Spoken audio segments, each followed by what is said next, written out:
Hello. Today we're going to talk about the MSA Altair 4XR portable gas monitor.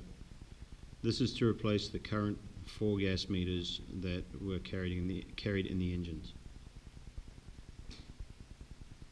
This monitor will sample for 4 gases and operates very similarly to the Altair 5X that is carried in engine 2.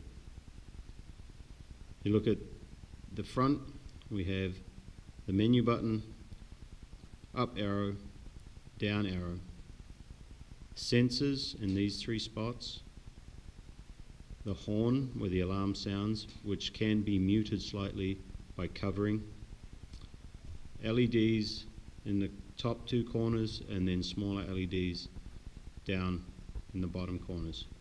This one is for engine 3, will also be carrying one on rescue 3. To turn on, it's a simple push of the menu button. It will alarm, the lights will flash, and it will cycle through the manufacturer, the software revision, the Bluetooth, and now we're going into the sensor discovery mode, where it's going to look for the 4 sensors that it has. The battery indicator is up in the top right. There's 4 sections to that. Each one corresponds to 25% battery life. There is a Bluetooth icon up in the left corner. We're not going to be using that feature currently. Now it's going to cycle through the units. These are the low alarms, the high alarms, short-term exposure limit, time-weighted average. This is the calibration cylinder, time and date, last calibration date. This is asking about the fresh air setup, and we would only do a fresh air setup if we knew that we were truly in clean air, probably not in the back of an engine, only outside in clean fresh air. If you don't push that button, when that option comes up, it will just automatically go to monitoring mode. The blue flashing LED up in the left hand corner is the Bluetooth discovery mode. It's actively searching for Bluetooth connections, which we will not be using. It will cycle through this for the first 5 minutes when it's turned on. The green LED that's flashing every 15 seconds up in the right hand corner is saying that it's operating normally, and it will flash green for 24 hours after it has had a bump test where it's been exposed to the calibration gases. After 24 hours it will flash red.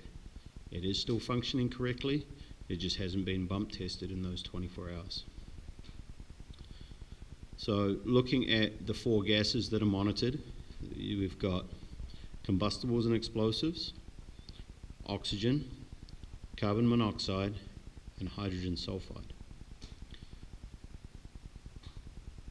If we use the down arrow on the left,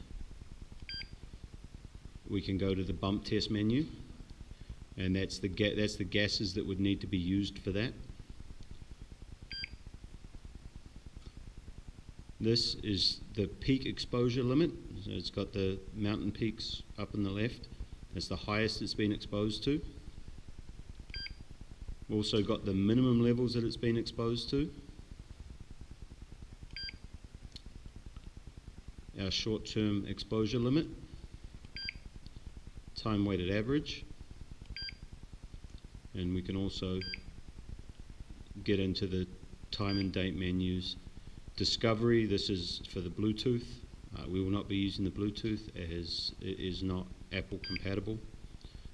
Motion is off. This would be if we wanted to have it required motion, and if you didn't move for 30 seconds it would alarm.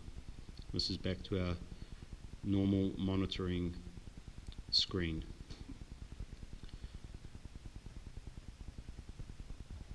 On the back of the unit, same as the other ones we have, you could use carabiner to attach it to your gear, or there's the two-stage clip. Works just the same as the other ones. To shut it off, hold the menu button for a count of 3, and then you'll get the off signal. The unit is now shut off. Same as the 5X that we're carrying on engine 2, there's the charging port in the back, and it just slides in, making sure that the brass connectors on both the unit and the charging cord match up.